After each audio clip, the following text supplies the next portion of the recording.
before I came out, somebody happened to give me a Buckeye for good luck.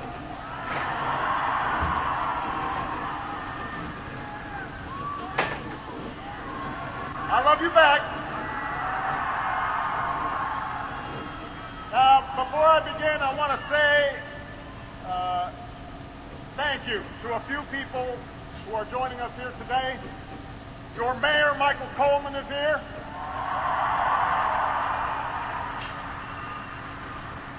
Former Governor Ted Strickland is here.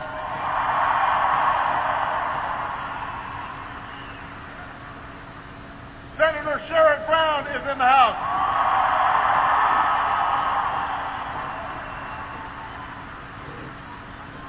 An American hero, John Glenn, is with us.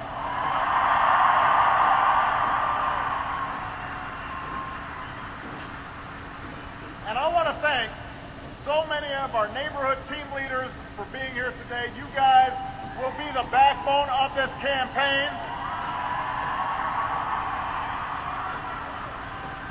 And I want the rest of you to join a team or become a leader yourself, because we are going to win this thing the old-fashioned way. Door by door, block by block, neighborhood by neighborhood.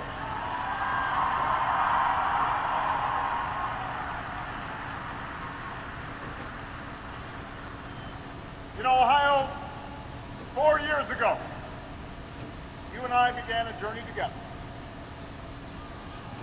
I didn't run, and you didn't work your hearts out just to win an election.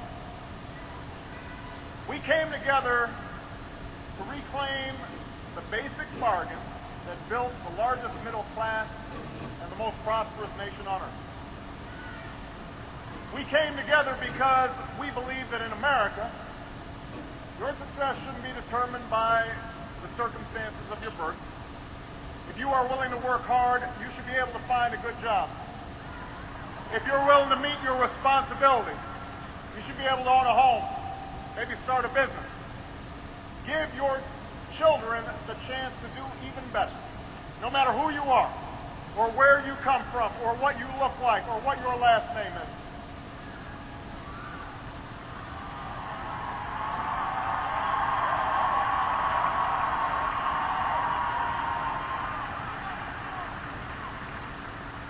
We believe the free market is one of the greatest forces for progress in human history.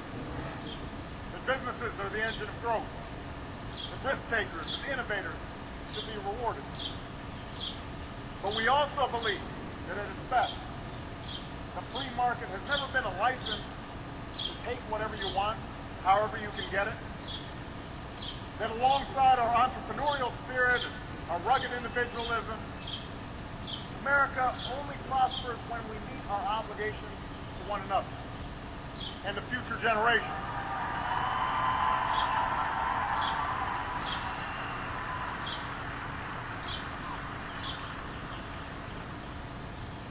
We came together in 2008 because our country has strayed from these basic values. A record surplus was squandered on tax cuts for people who didn't need them and weren't even asking for them. 2 wars were being waged on a credit card.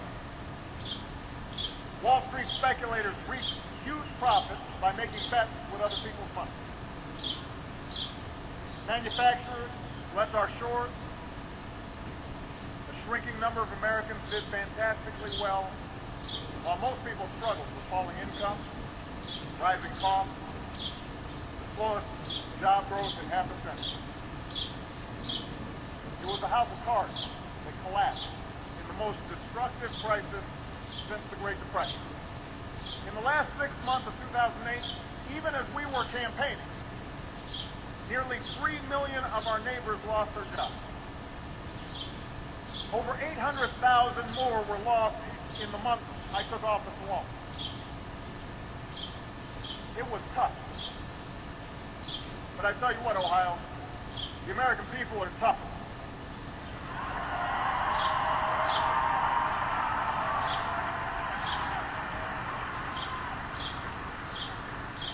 All across this country, people like you dug in. Some of you retrained. Some of you went back to school.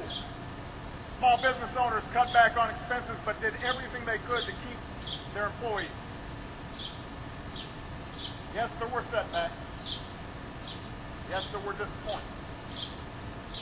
But we didn't quit. We don't quit. Together, we're fighting our way back.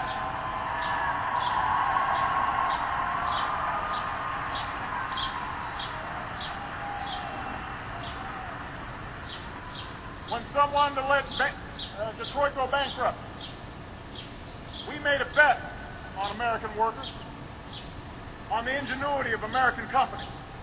And today, our auto industry is back on top of the world.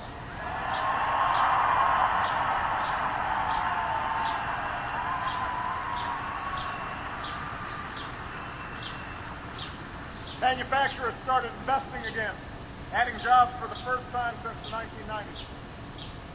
Businesses got back to the basics. Exports surged.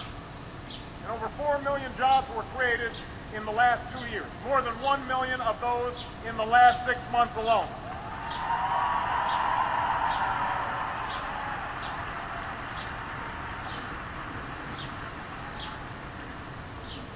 Are we satisfied? Of course not. Too many of our friends and family are still out there looking for work. The housing market's still weak. Deficits are still too high. States are still laying off teachers, first responders. This crisis took years to develop, and the economy is still facing headwinds. And it will take sustained, persistent effort, yours and mine, for America to fully recover. That's the truth. We all know it. But we are making progress. And now we face a choice.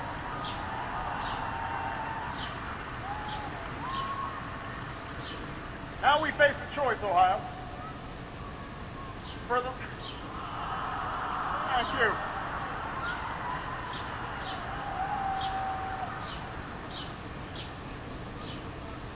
Now we face a choice. For the last few years, the Republicans who run this Congress have insisted that we go right back to the policies that created this mess.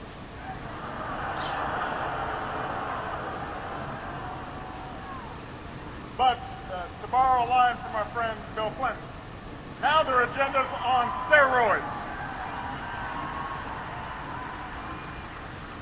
This time they want even bigger tax cuts for the wealthiest Americans. This time they want even deeper cuts to things like education and Medicare and research and technology. This time they want to give banks and insurance companies even more power to do as they please. And now, after a long and spirited primary, Republicans in Congress have found a nominee for president who's promised to rubber stamp this agenda if he gets the chance. Ohio, I tell you what, we cannot give him that chance. Not now. Not with so much at stake. This is not just another election. This is a make or break moment for the middle class, and we've been through too much to turn back now.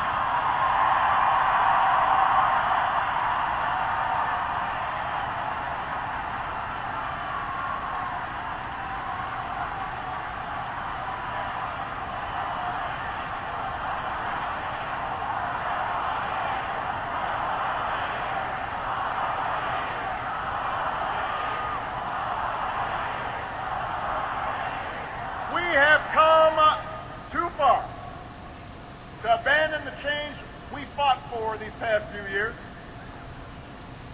We have to move forward to the future we imagined in 2008, where everyone gets a fair shot, and everyone does their fair share, and everyone plays by the same rules. That's the choice in this election, and that's why I'm running for a second term as President of the United States.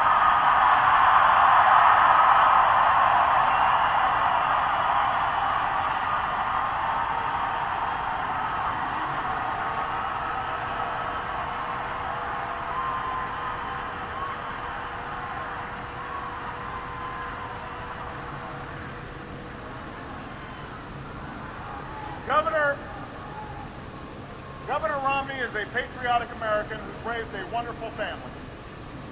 And he has much to be proud of. He's run a large financial firm, and he's run a state. But I think he has drawn the wrong lessons from those experiences.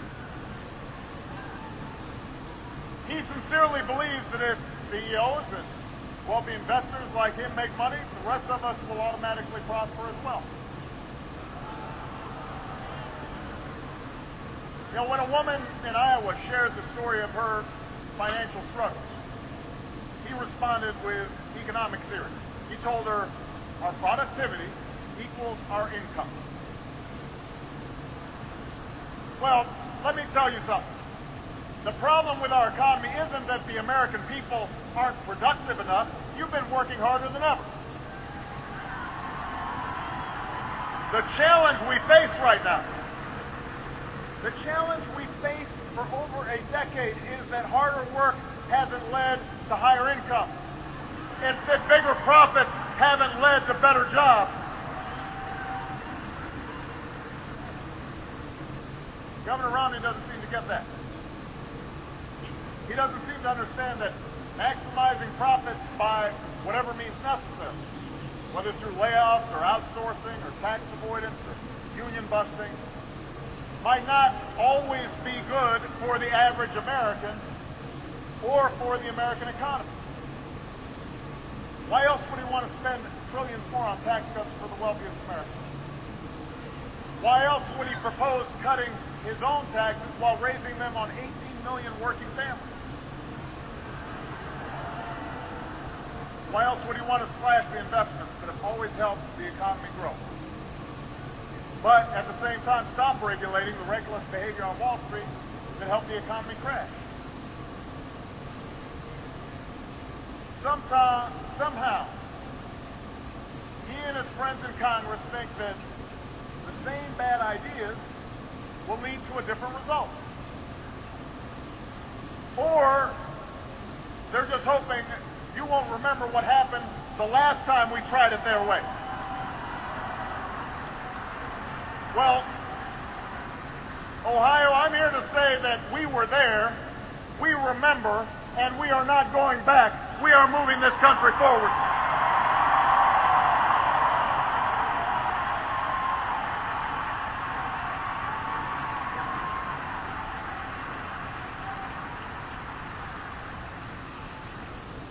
Look, we want businesses to succeed.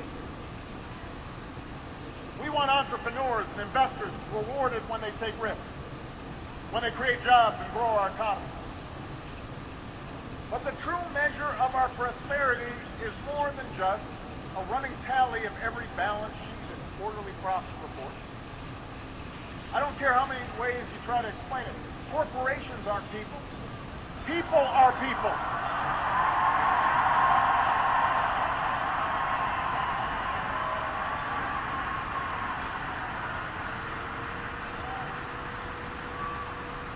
We measure prosperity not just by our total GDP, not just by how many billionaires we produce, but how well the typical family is doing. Whether they can go as far as their dreams and hard work will take them. And we understand that in this country, people succeed when they have a chance to get a decent education and learn new skills. And by the way, so do the businesses that hire them or the companies that they start.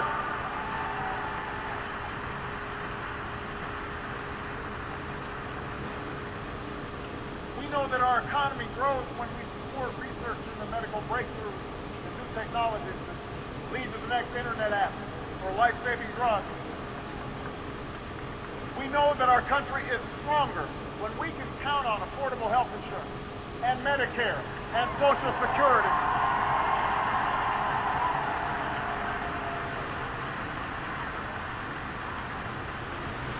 When we protect our kids from toxic dumping and mercury pollution, when there are rules to make sure we aren't taken advantage of by credit card companies and mortgage lenders and financial institutions. And we know these rules aren't just good for seniors or kids or consumers, they're good for business too. They're part of what makes the market work. Look, we don't expect government to solve all our problems, and it shouldn't try. I learned from my mom that no education policy can take the place of a parent's love and affection. As a young man, I worked with a group of Catholic churches who taught me that no poverty program can make as much of a difference as the kindness and commitment of a caring soul. Not every regulation is smart. Not every tax dollar is spent wisely. Not every person can be helped who refuses to help themselves. That's not an excuse to tell the vast majority of responsible, hard-working Americans you're on your own. That unless you're lucky enough to have parents who can lend you money, you may not be able to go to college. That even if you pay your premiums every month, you're out of luck if an insurance company decides to drop your coverage when you need it most. That's not how we built America. That's not who we are. We built this country together.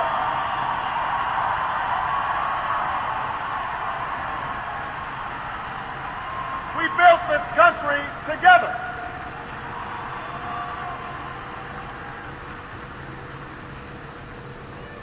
We built railroads and highways, the Hoover Dam, the Golden Gate Bridge, together.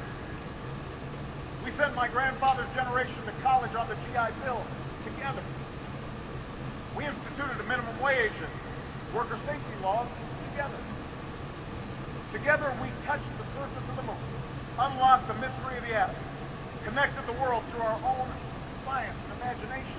We did these things together, not because they benefited any particular individual or group, but because they made us all richer. Because they gave us all opportunity. Because they moved us forward together as one people, as one nation.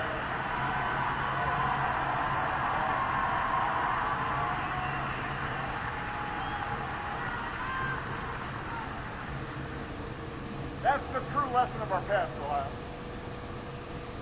That's the right vision for our future. And that's why I'm running for president.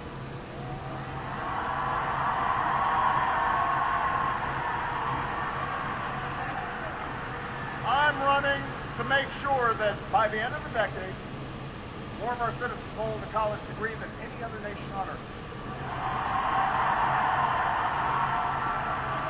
I want to help our schools hire and reward the best teachers, especially in math and science. I want to give 2 million more Americans the chance to go to community colleges and learn the skills that local businesses are looking for right now. In the 21st century, higher education can't be a luxury. It is an economic imperative that every American should be able to afford. That's the choice in this election. That's why I'm running for president.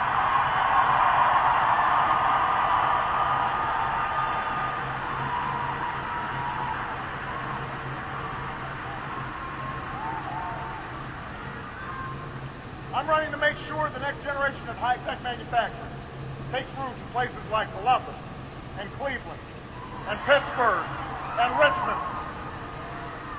I want to stop rewarding businesses that ship jobs and profits overseas and start rewarding companies that create jobs right here in the United States of America.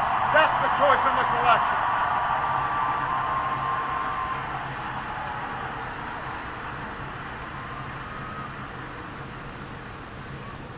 I'm running so that we can keep moving towards a future where we control our own energy.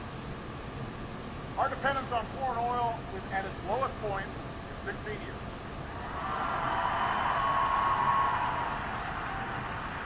By the middle of the next decade, our cars will average nearly 55 miles per gallon. Thousands of Americans have jobs right now because the production of renewable energy in this country has nearly doubled in just 3 years. So now is not the time to cut these investments to pay for another $4 billion giveaway to the oil companies. Now is the time to end the subsidies for an industry that's rarely been more profitable. Let's double down on a clean energy future that's never been more promising for our economy and for our security and for the safety of our planet. That's why I'm running for president. That's the choice in this electoral house.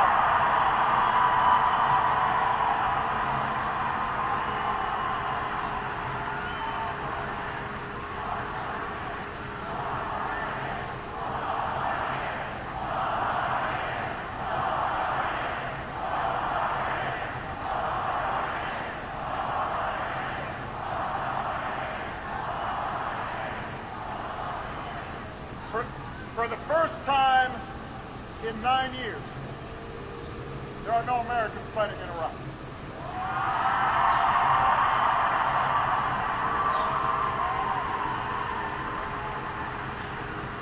Osama bin Laden is no longer a threat to this country.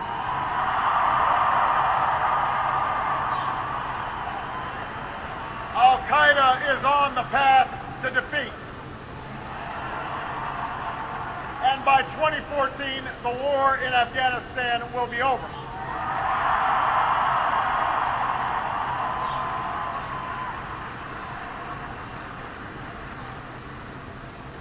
America's safer and more respected because of the courage and selflessness of the United States Armed Forces.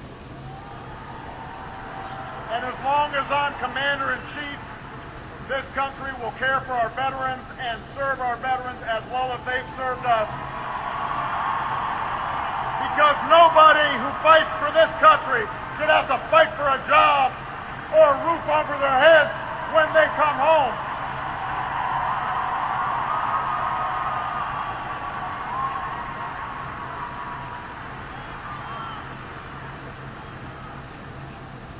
My opponent said it was tragic to end the war in Iraq.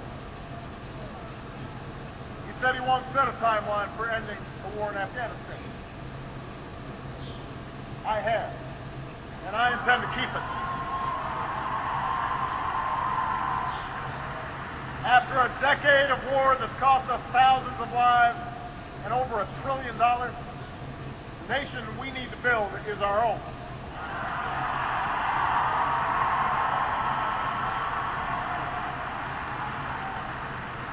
I will use half of what we're no longer spending on war to pay down the deficit, and the other half to repair our roads and our bridges, our runways, and our wireless networks.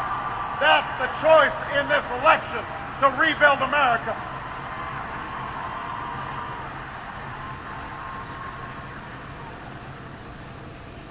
I'm running to pay down our debt in a way that's balanced and responsible. After inheriting a $1 trillion deficit, I signed $2 trillion of spending cuts into law. And now I want to finish the job by streamlining government and cutting more waste and reforming our tax code so that it's simpler and fairer and asks the wealthiest Americans to pay a little bit more.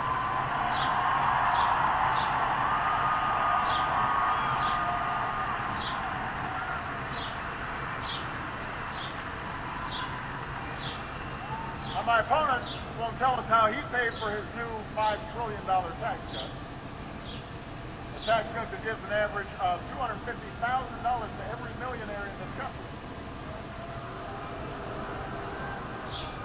But we know the bill for that tax cut will either be passed on to our children or it'll be paid for by a whole lot of ordinary Americans. That's what we know. And I refuse to let that happen again. I refuse to pay for another millionaire's tax cut by eliminating medical research projects into things like cancer and Alzheimer's disease. I refuse to pay for another tax cut by kicking children off of Head Start programs, or asking students to pay more for college, or eliminating health insurance for millions of poor and elderly and disabled Americans on Medicaid.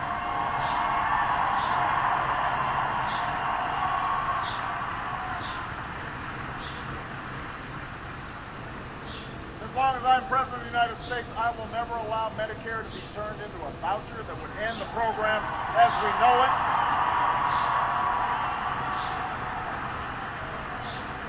We go back to the days when our citizens spent their golden years at the mercy of private insurance companies. We will reform Medicare not by shifting the cost of care to seniors, but by reducing the spending that isn't making people healthier.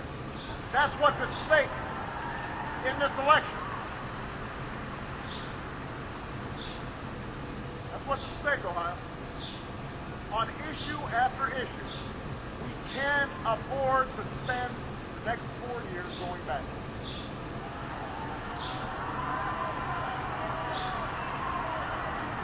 You know, America doesn't need to refight the battles we just had over Wall Street reform and healthcare reform. You know, on healthcare reform, here's what I know. Allowing 2.5 million young people to stay on their parents' health insurance plan, that was the right thing to do.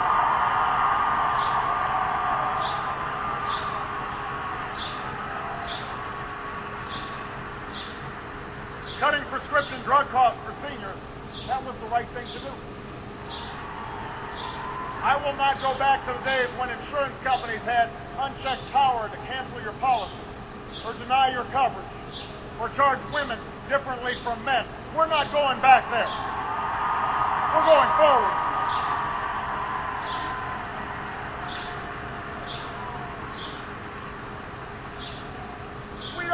We don't need another political fight about ending a woman's right to choose, getting rid of Planned Parenthood.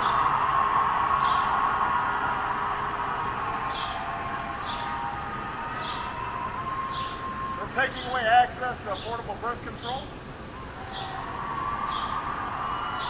I want women to control their own health choices, just like I want my daughters to have the same opportunities as your sons. We are not turning back the clock. We are moving forward.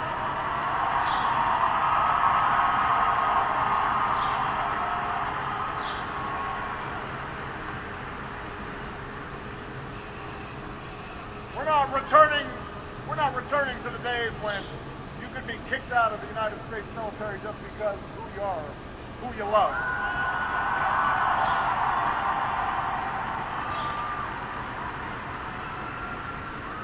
That would be wrong for our national security, and it would be a betrayal of our values. This should be the last election where multi-million-dollar donations speak louder than the voices of ordinary citizens.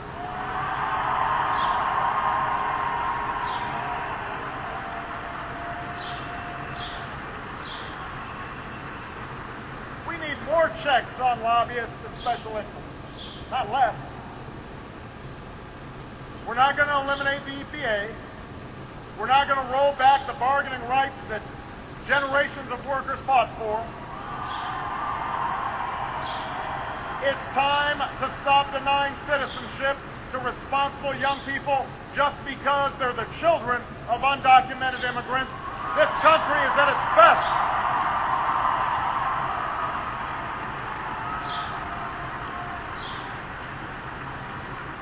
This country is at its best when we harness the God-given talents of every individual.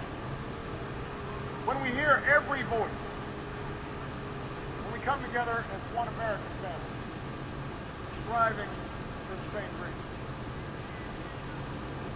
That's what we're fighting for. That's what we're fighting for, Ohio.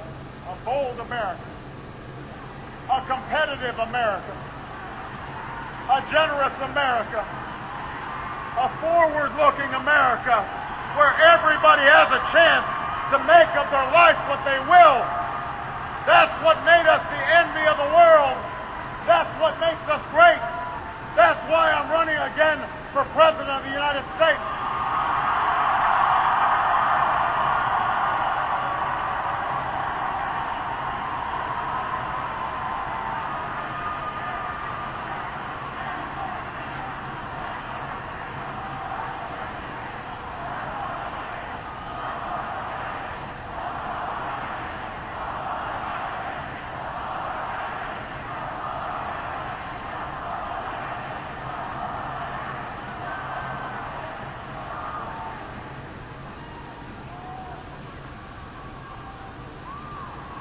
And that is why I need your help.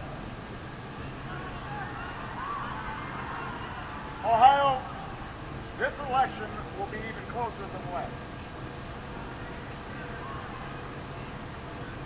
You know, too many of our friends, too many of our neighbors are still hurting because of this crisis.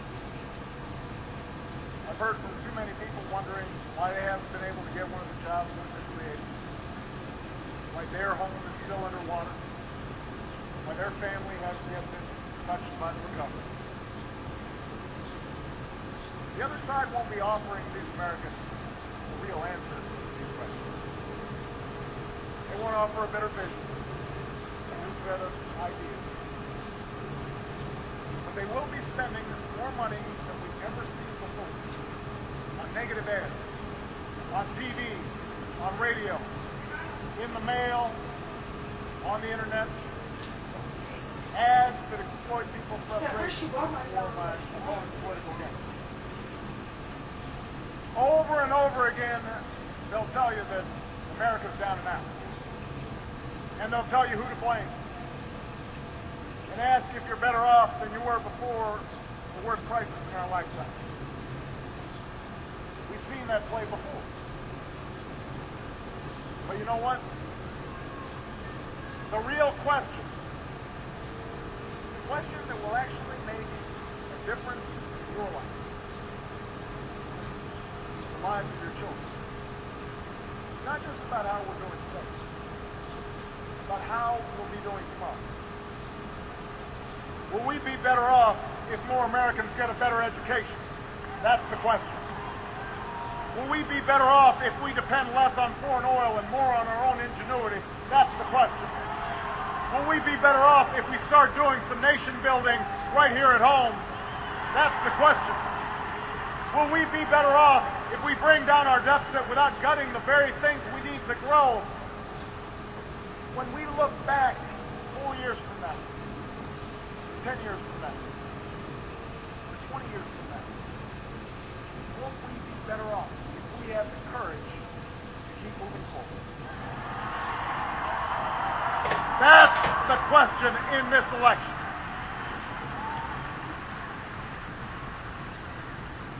That's the question in this election. And the outcome is entirely up to you. Yeah, sure, we'll have to contend with even more negative ads, with even more cynicism and nastiness, and sometimes just plain foolishness. There'll be more of that than we saw in the last campaign. But if there's one thing that we learned in 2008, it's that nothing is more powerful than millions of voices calling for change.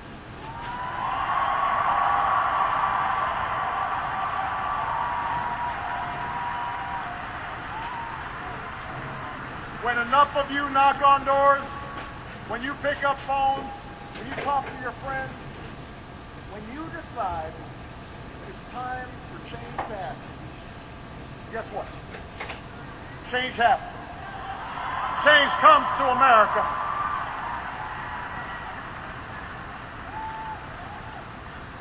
And that's the spirit we need again.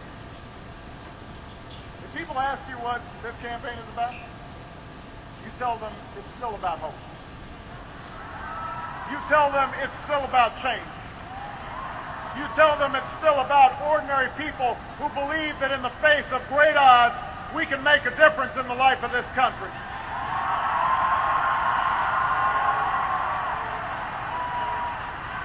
Because I still believe, Ohio, I still believe that we are not as divided as our politics suggest. I still believe that we have more in common than the pundits tell us. That we're not Democrats or Republicans, but Americans first and foremost.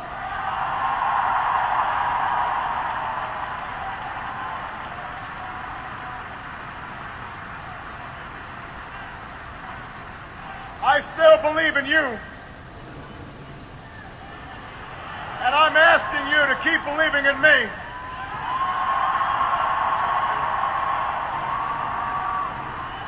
I told you in 2008 that I wasn't a perfect man and I would never be a perfect president. But I promised that I would always tell you what I thought. I would always tell you where I stood. And I would wake up every single day fighting for you as hard as I know how. And I have kept that promise. I have kept that promise, Ohio, and I will keep it so long as I have the honor of being your president. So if you're willing to stick with me, if you're willing to fight with me and press on with me, if you're willing to work even harder in this election than you did in the last election, I guarantee you we will move this country forward. We will finish what we started. We are still fired up. We are still ready to go. And we are going to remind the world once more just why it is that the United States of America is the greatest nation on earth. Thank you. God bless you. God bless the United States of America.